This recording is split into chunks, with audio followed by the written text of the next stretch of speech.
Welcome to video number 6। Friends, हम लोग जो है इस लेक्चर में टेबल्स के बारे में बात करते हैं। टेबल्स भी HTML के ज़रिए हम अपने वेब पेज के अंदर किसी भी जगह पर बना सकते हैं, यानी किसी भी जगह पर ड्रा कर सकते हैं टेबल, जो कि बड़े इजी होते हैं। तो टेबल को आपको पता है, रो एंड कॉलम की शक्ल में जब हम चीज़ें लिखते हैं तो उनके लिए टेबल ज़रूरत होते हैं। तो उसके लिए आप याद रखें कि टेबल का टैग इस्तेमाल किया जाता है। ये जो टेबल का टैग होता है ये डिक्लेयर करता है आपके टेबल को। उसके अंदर TR इस्तेमाल होता है जो कि टेबल रो को डिफ़ाइन करता है। फिर इसके बाद TH इस्तेमाल होता है जो कि टेबल की हेडिंग को डिफ़ाइन करता है। और इसके बाद TD इस्तेमाल होता है जो कि टेबल की जो डेटा होता है, ये डेटा है, इसको शो करता है, यानी इसको डिफाइन करता है। ठीक है, तो हम यूँ करते हैं कि इस पेज को ख़त्म करते हैं और यहाँ पर जो है कंप्लीट जो है हम ये टेबल ड्रा करते हैं कि टेबल किस तरीके से ड्रा किया जाता है। तो फर्स्ट ऑफ ऑल मुझे यूँ करना होगा कि इसको ओपन करना है नोटपैड से या नोटपैड प्लस प्लस से। चलो मैं करता हूँ ओपन, जो कि अच्छा है। तो मैं इस कंप्लीट कोडिंग को ख़त्म करता हूँ और टेबल की कोडिंग लिखता हूँ यहाँ पर। ठीक है, तो ये मैं टेबल की कोडिंग लिखी हुई है, इसी को मैं लेके आता हूँ और कंट्रोल+C करता हूँ। इसके बारे में हम बहस कर लेते हैं, इसको लिख के ना यहाँ पर चेक करके। ये आप देखें, इस पर ज़रा चेक कर लेते हैं इस कोडिंग्स को। सबसे पहले HTML, और यहाँ पर लास्ट में HTML को बंद किया गया। उसके बाद हेड होता है, आपको पता है हेड के बारे में हम, ये जो कि SEO के हवाले से होता है ब्राउज़र के लिए। उसके अलावा टेबल इन HTML, यानी ये एक जो है वो टाइटल होता है जो कि स्क्रीन पर तो सबसे ऊपर शो होता है, यानी इस लाइन पर, ब्राउज़र की इस लाइन पर शो होता है। और उसके बाद हेड सेक्शन बंद होता है और बॉडी शुरू हो जाती है। तो बॉडी को मैं ज़रा इसमें, ये बॉडी है, ठीक है, तो बॉडी को कलर भी हम दे देते हैं। Colour is equal to pink. अच्छा लग रहा था तो हम पिंक ही इस्तेमाल करते हैं ताकि बॉडी का कलर भी हो जाए। और उसके बाद देखें कि टेबल, हमने जो है वो टेबल लिखा, यानी सिर्फ टेबल का टैग लिखा। ठीक है, टेबल का जब टैग लिखा तो टेबल जो था वो डिक्लेयर हो गया, लेकिन टेबल के लिए ज़रूरी है कि उसके अंदर लाइनें लगें। तो लाइनों के लिए हम इसे बॉर्डर देते हैं। ठीक है, लाइनों के, अगर लाइनें हमने नहीं लगानी है, वैसे ही हमने सीध में रखना है, तो हम ये बॉर्डर नहीं देंगे। यानी हम दोनों तरफ चेक चेक कर लेते हैं कि बॉर्डर देना है या देन देन बॉर्डर देने के बाद भी, और बॉर्डर को यानी हटाने के बाद भी हम चेक कर लेंगे। उसके बाद टेबल के बाद जब हम टेबल कॉल करते हैं तो TR उसके बाद लिखते हैं। TR बेसिकली इससे मुराद होता है टेबल रो, यानी टेबल से जो है ये रो, ये जो टेबल होता है ये कॉल होता है। जबकि TR उसके बाद, TR से मुराद होता है कि ये जो रो है, इस रो के अंदर हम काम कर रहे हैं, यानी फर्स्ट रो आप समझ लें TR से। तो TH का मतलब है ये जो अंदर इस सेल के अंदर डेटा है।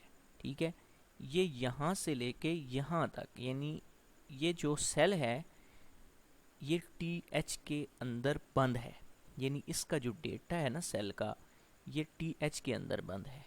ठीक है, इसी तरीके से ये भी TH के अंदर बंद है, ये भी TH के अंदर बंद है। जबकि यहाँ पर जो रो ख़त्म होती है, एक हम रो ख़त्म करते हैं तो फिर TR बंद करते हैं। TR बंद करने से ये रो ख़त्म हो जाती है और नई रो शुरू करने के लिए हम TR स्टार्ट करते हैं। ठीक है, फिर उसके अंदर TD लिखते हैं, TH नहीं लिखते। क्यों नहीं लिखते कि TH, अगर TH लिखेंगे तो राइटिंग मोटी हो जाएगी इस तरह की, सिंपल इज़ दैट। ठीक है, ये मैं आपको प्रैक्टिकली बताता हूँ। ये आप टी आर देखें कि शुरू हुआ यानी टेबल रो, उसके अंदर क्या है, टेबल रो शुरू हुई। मैं आपको ये ज़रा दोनों चीज़ें एक साथ करके बताऊं तो ज़्यादा आप अच्छा रहेगा। ये ये ज़रा देखें, आप इस पे अब गौर करें तो आपको ज़्यादा इजीली समझ आएगा। ये जो है ये ये देखें, टेबल कॉल हुआ इससे, ठीक है। और इसके बाद टी आर से मुराद ये रो पूरी है, यानी टी आर हमने दिया तो ये रो पूरी सिलेक्ट हो गई। टी एच दिया तो इसके अंदर ये हेडिंग आ गई। देखें टी एच बंद किया यानी ये हेडिंग हमने बंद की, हेडिंग बंद हो गई। हेडिंग बंद होने से दूसरी हेडिंग शुरू होती है ना, देखें दूसरी हेडिंग के लिए टी एच फिर किया, फिर इसका जो है टी एच बंद किया यानी हेडिंग बंद की। इसी तरह इसका भी सेमेस्टर वाले का तीसरे का भी कर दिया। फिर टी आर हमने बंद किया, ये यानी रो बंद कर दी क्योंकि दूसरी रो पे आना है ना। फिर टी आर के लिए दूसरी रो शुरू की, और टी एच इधर लिखा था, इधर टी डी लिख रहे हैं। एनी अगर टी डी इधर लिख दें टी एच, तो ये इस तरह मोटा नज़र आएगा। अब मुझे उम्मीद है कि आपको ये समझ आया होगा। अब हम इसको प्रैक्टिकल चेक करते हैं। उसमें ब्राउज़र के अंदर मैं कंट्रोल प्लस एस करता हूँ, इसको सेव किया। सेव करने के बाद मैं इसको जो है वो ओपन करता हूँ ब्राउज़र के अंदर। तो जैसे ही ये ब्राउज़र के अंदर ओपन होगा तो ये जो है वो मुझे टेबल्स शो करवाएगा, यानी टेबल शो हो जाएंगे। ये आप देखें कि टेबल शो हो गया, लेकिन इसके अंदर लाइनें नहीं आई, आपने देखा होगा। लाइनें क्यों नहीं आई, मैंने आपको बताया था कि हमने टेबल के ऊपर बॉर्डर नहीं लगाया। तो मैं यहाँ पर लिखता हूँ बॉर्डर इज इक्वल टू 1, ठीक है, 1 पिक्सल, ठीक है। 1 पिक्सल करूँगा तो अब जो है लाइनें लग जाएंगी। आपने देखा वैसे टेबल बना हुआ है लेकिन बॉर्डर नहीं आ रहा है, लाइनें नहीं लगी। तो देखा ये बॉर्डर अब लग गया है, टेबल आ गया। तो टेबल को आप बड़ा कर सकते हैं, छोटा कर सकते हैं। आप टेबल के साथ टेबल के जो एट्रीब्यूट्स हैं उनको आप छोटा बड़ा कर सकते हैं। जैसे मैं इधर सेंटर का टैग दे दूं तो वो टेबल जो है वो वहाँ से उठ के सेंटर में आ जाएगा। देखें सेंटर, ठीक है। कंट्रोल प्लस एस किया, यहाँ पर टेबल हमारा जिधर ख़त्म होता है उधर हम सेंटर को बंद कर देते हैं ताकि हमारा जो पूरा टेबल है वो सेंटर में रहे। तो आप देखेंगे कि हमारा जो टेबल है वो सेंटर में आ जाएगा। ये सारा देखा, ये आप जानते ही हैं। बहुत ऊपर है तो मैं इसको इधर लाता हूँ नीचे, तो ऊपर मैं इसको बी आर करूँगा यानी लाइन ब्रेक करूँगा। 4-5 लाइन ब्रेक्स लगाऊँगा, यानी यहाँ से, बल्कि यहाँ से सेंटर से पहले कर दूँ बी आर 5, बी आर, ठीक है। बी आर लिखता हूँ जो कि एक टैग है लाइन ब्रेक का।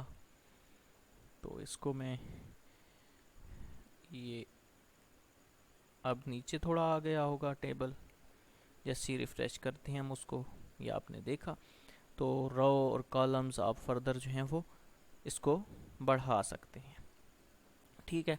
ज़रा दूसरा कोड मैं लेता हूँ, उस कोड में ज़रा ज़्यादा होगा डेटा, और उसके साथ हम उसी टेबल के में फर्दर जो टेबल के अंदर चीज़ें हैं उनके अंदर भी हम बात करेंगे, जो टेबल के अंदर और चीज़ें होती हैं।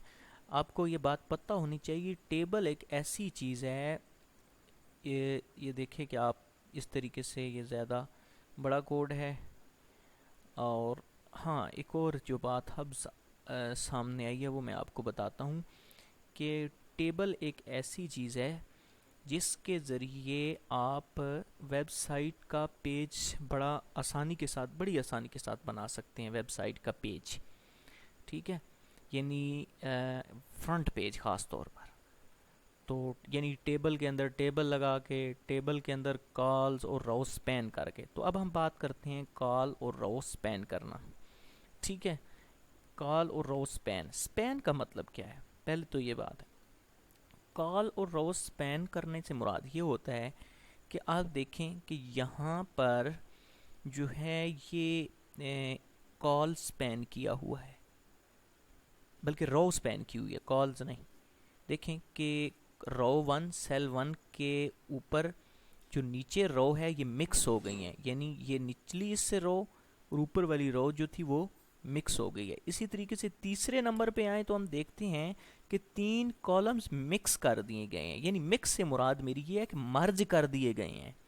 ठीक है, तो ये मैं कोड इसका लिखता हूँ और इस कोड पे हम ज़रा इस कोड को मैं ज़रा आपके सामने आपको बताता हूँ कि ये किस तरीके से ये code step by step work करता है। तो मैं यहाँ से इसको कॉपी करता हूँ। आई थिंक ये कोड जो है कॉल स्पैन का तो नहीं लग रहा, कॉल स्पैन का ये कोड है। तो इस कोड को मैं यहाँ से यहाँ तक है ये कोड, कॉपी करता हूँ इसको और यहाँ पर हम पुट करते हैं इसको और चेक करते हैं कि आया ये वही कोड है। जी बिल्कुल, ये वही कोड है।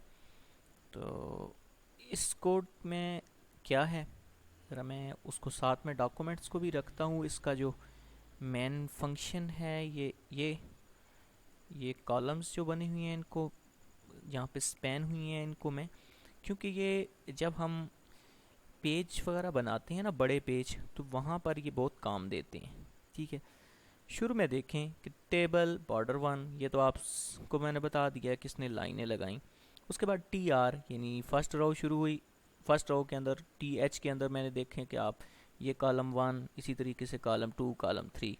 ठीक है, ये C2 C3 मैंने लिखा, ये डेटा है बेसिकली टी एच है। फिर टी आर मैंने बंद कर दिया, यानी ये हमारी रो बंद हुई। दूसरी रो पे आए, देखना दूसरी रो में क्या सीन चल रहा है।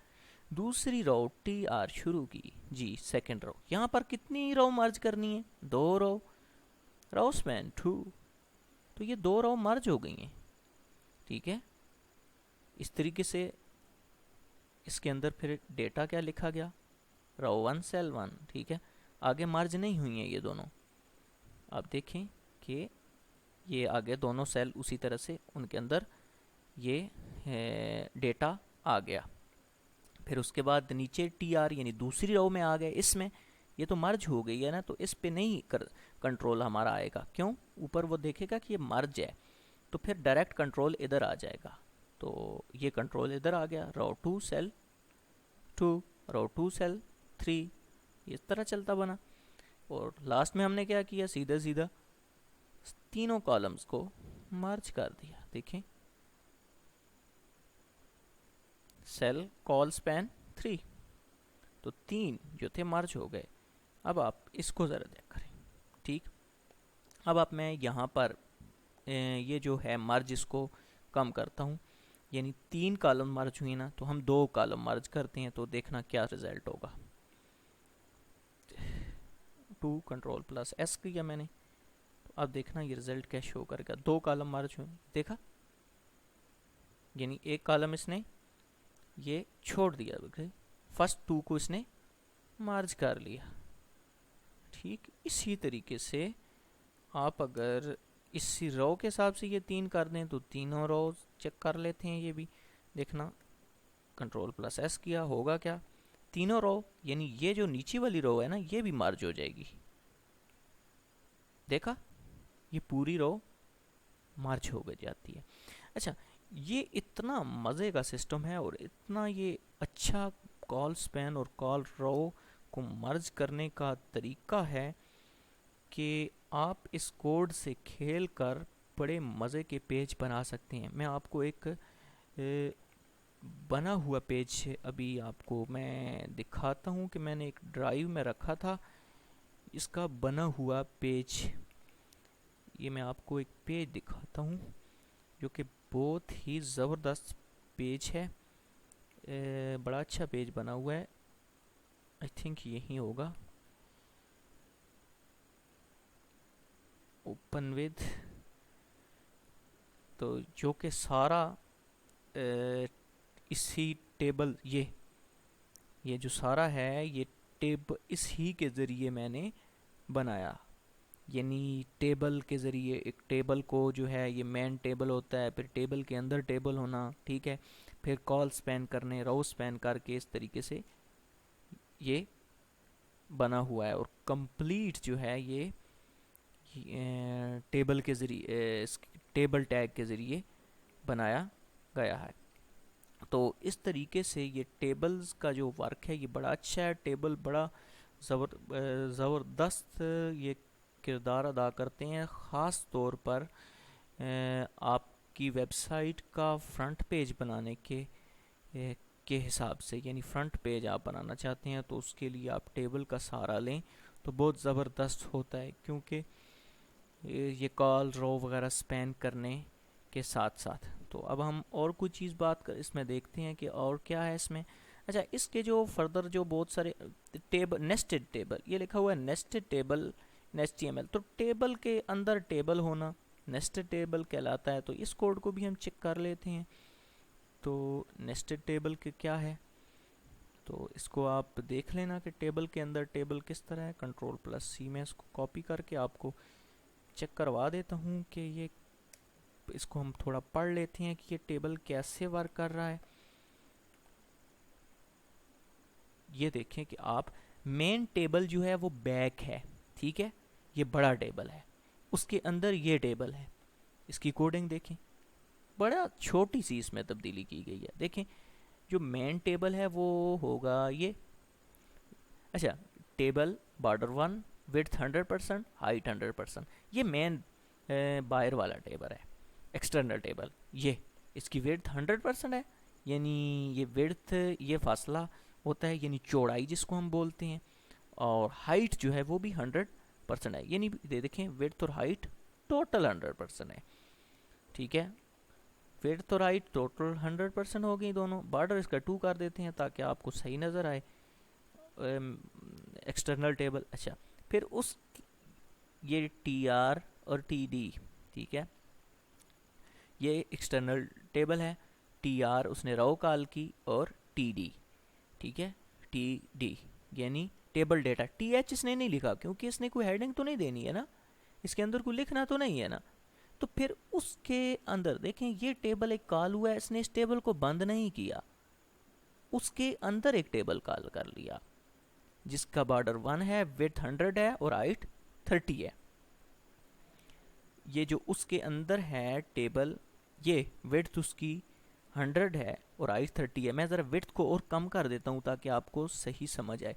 विड्थ को थोड़ा हम यूँ करते हैं कि 70 कर देते हैं, और हाइट इसका बॉर्डर 1 ही रहने देते हैं। तो ये देखना, ये अंदर वाला टेबल जो है ये थोड़ा क्लोज हो जाएगा। ये देखा, ये थोड़ा क्लोज हो गया ना, तो ये क्लोज हो गया ना, इस तरीके से थोड़ा हो गया। तो आपने देखा ये मेन टेबल के अंदर टेबल बन के हम बड़ा ज़बरदस्त काम कर सकते हैं।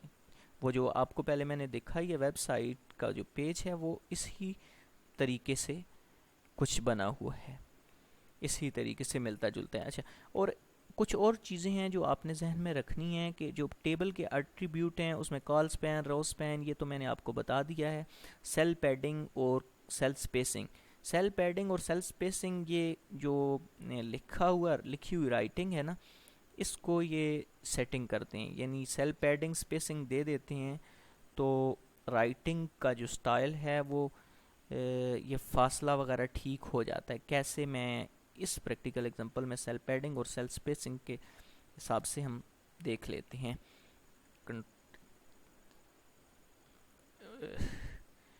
इसमें जो है वो सेल पैडिंग और स्पेसिंग को लगा के हम चेक कर लेते हैं।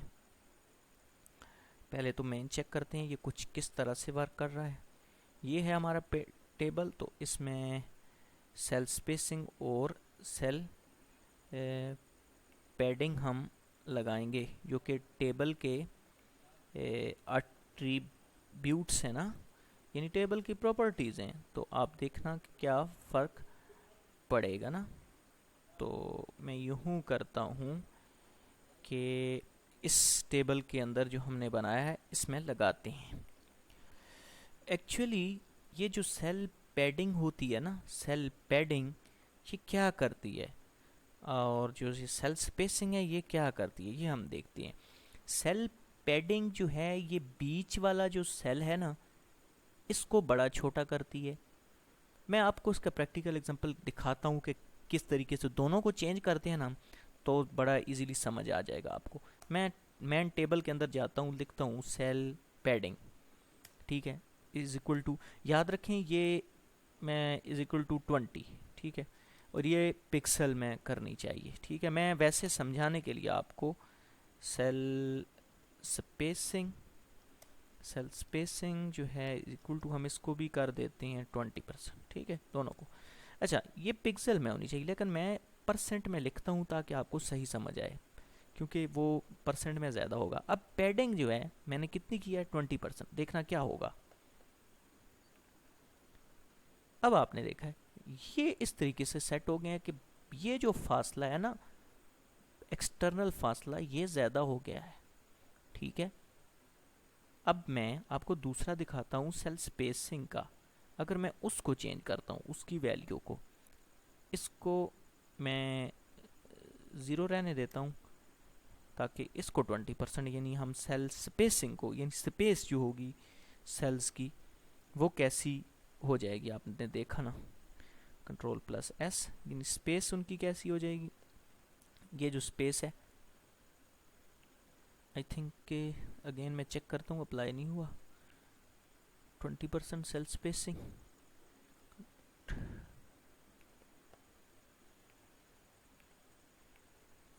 मे बी ब्राउज़र का इशू है, या चलिए मैं ज़रा ज़्यादा कर देता हूँ इसको, क्यों नहीं अप्लाई हो रहा सेल स्पेसिंग। इसको मैं 6% कर देता हूँ ताकि ज़रा ज़्यादा हो जाए तो, और इसको ज़रा मैं,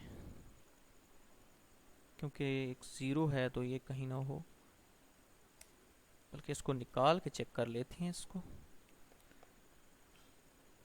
देखा आपने, थोड़ा सा हमारा जो टेबल है वो बड़ा हो गया, यानी उसकी जो स्पेस है उसकी जो स्पेस है वो बढ़ गई है, सेल स्पेसिंग। जैसी हमने सेल को स्पेसिंग इसकी ज़्यादा की, इसकी 90% करें तो और ज़्यादा इसमें चेंज आएगी। Ctrl+S करता हूँ मैं इसको, और सेव करते हैं हम। तो ज़रा ब्राउज़र चेक करते हैं कि हो सकता है कि कुछ ब्राउज़र की वजह से भी ये कई दफ़ा हम, आपने देखा होगा कि ये समटाइम्स नहीं सही वर्क कर रहे होते। तो हम इस ब्राउज़र्स के हिसाब से चेक करते हैं। तो सेल पैडिंग की तो हमने बात की कि सेल पैडिंग से जो हमारे बॉक्स हैं वो खुले हो जाते हैं, ठीक है। जैसे मैंने जबकि सेल स्पेसिंग जो है ना, ये जो लाइन है ना, ये बॉक्स अंदर की तरफ, यानी ये फासला बढ़ जाता है। ये जो बीच में आपको थोड़ा सा फासला नज़र नहीं आ रहा, ये बढ़ जाता है सेल स्पेसिंग से, यानी स्पेस ज़्यादा हो जाती है ना इसके बीच में। कैसे, अभी हम इसमें चेक करते हैं। एक्चुअली वो सेल स्पेसिंग जो है ना, ये परसेंटेज में बिल्कुल भी नहीं दी जाती। क्यों कि मैं करता हूँ इसको 45 पिक्सल, ठीक है, क्योंकि परसेंटेज में इस तरह हो जाती है कि वो उसकी रेंज से बाहर हो जाती है ना, तो फिर वो उसको नहीं कर सकता। क्या आपने देखा, ये फासला इसके बीच में, सेल का फासला, सेल्स का, ठीक है, ये सेल स्पेसिंग का काम होता है बेसिकली। वो मैं परसेंट में हम नहीं दे रहे थे ना, उसको इधर परसेंट लगा रहे थे, जिसकी वजह से ये इसकी रेंज से बाहर हो जाता था, और वो ये टैग जो था वो वर्क नहीं कर रहा था। अब परसेंट लगाया तो ये इसकी रेंज से बाहर हो गया। इस चीज़ों का ख्याल रखना होता है। ये परसेंट में, मैंने जैसे आपको बताया ना कि ये परसेंट में नहीं दिए जाते, ये पिक्सल में दिए जाते हैं, PX, या डायरेक्टली हम लिख दें तो वो ऑटोमेटिक ब्राउज़र समझ जाता है कि ये पिक्सल में है, ठीक है। इसके अलावा मैं देखता हूँ कोई ऐसी चीज़ जो टेबल के अंदर रह गई हो। आई थिंक सारी चीज़ों को हमने डिस्कस कर लिया है, ठीक।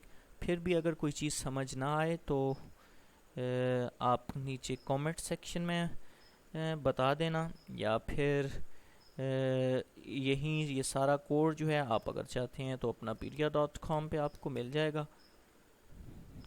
ये सारा कंटेंट। Thank you. कंटेंट से मुराद ये जितने ये कोड्स वगैरह हैं आपको मिल जाएंगे, आप उनको चेक कर सकते हैं इस साइट पे।